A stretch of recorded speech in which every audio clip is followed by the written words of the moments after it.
Bonjour, je vais vous montrer aujourd'hui comment on peut ajouter un membre dans plusieurs activités à la fois. Bon, vous savez comment ça fonctionne. Quand on utilise les activités dans Rétroaction, quand on crée une activité, on peut ajouter des groupes ou des équipes.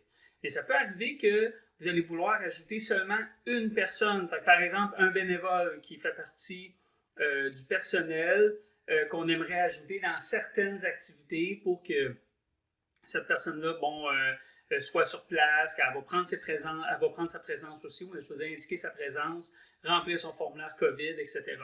Bon, mais pour faire ça, quand ça arrive, on est obligé d'aller dans chaque activité, éditer, ajouter. C'est une opération qui peut être assez longue. Mais aujourd'hui, maintenant, il y a une nouvelle possibilité. Vous pouvez utiliser l'action « Ajouter un participant ». Comme je vous dis, il ne faut pas utiliser ça pour ajouter tous les participants d'un groupe. C'est le groupe ou l'équipe qu'on ajoute dans l'activité. Mais si on veut ajouter une personne, par exemple, je vais vous donner un exemple. Si on arrive, puis on va prendre, mettons, juste la catégorie Pee-Wee, on commence par filtrer notre liste d'activités.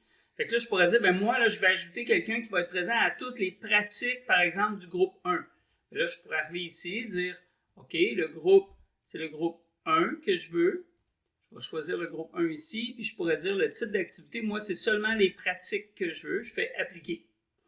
Là, le système, il vient de me filtrer justement ma liste. À partir de là, c'est plus simple. Fait que là, je peux faire plus, ajouter un participant.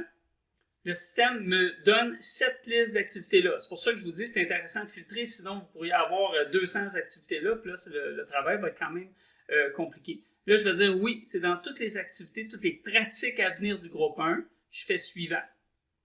Là, le système, il me demande où on veut aller chercher cette personne-là. La personne doit déjà être dans un groupe ou une équipe. Fait que là, je vais dire, moi, je vais aller chercher dans un groupe. Et on va me dire quel groupe que tu veux. Moi, j'ai déjà préparé un groupe, par exemple, bénévole. Je vais aller chercher dans mon groupe bénévole.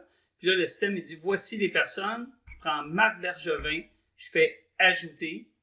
Et là, Marc Bergevin a été ajouté aux 5 activités d'un seul coup. Fait que si j'ouvre, par exemple, l'activité ici du 30 septembre, là, je peux voir que Marc Bergevin a été ajouté. Vous voyez, c'est une façon très rapide là, pour ajouter une personne dans plusieurs activités.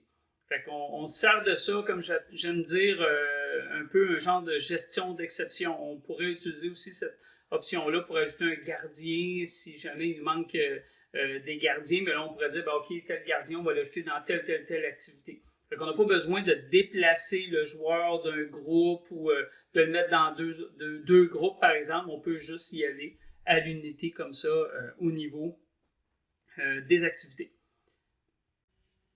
Alors, c'est tout pour cette vidéo. Je vous souhaite une bonne fin de journée et une excellente saison.